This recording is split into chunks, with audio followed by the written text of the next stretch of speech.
I am the Tofu Golem. Please enjoy the video. You'll start by immediately using Find My because it gives location and a play sound option.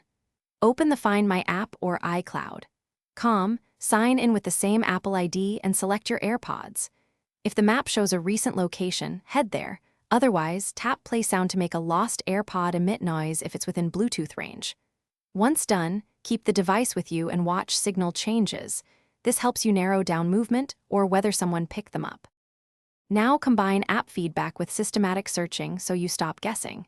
Use Find My signal changes to zero in, move slowly toward greener signal or louder sound, then stop and listen carefully. Play sounds repeatedly. Pause between tries to account for intermittent connections. Check hidden places like between cushions, under car seats, inside clothing pockets, and gym bags because AirPods often fall into soft crevices. Make sure to sweep the area in a grid pattern and retrace your steps from when you last remember using them. If you still don't find them, escalate with targeted actions.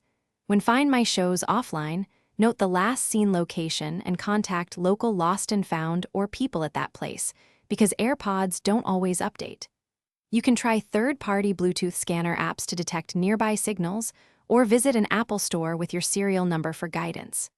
If unrecoverable, file a police or property report if stolen, and consider ordering a replacement AirPod or case. Keep one troubleshooting tip: reset paired devices and Thanks for watching. Consider subscribing if we helped you today.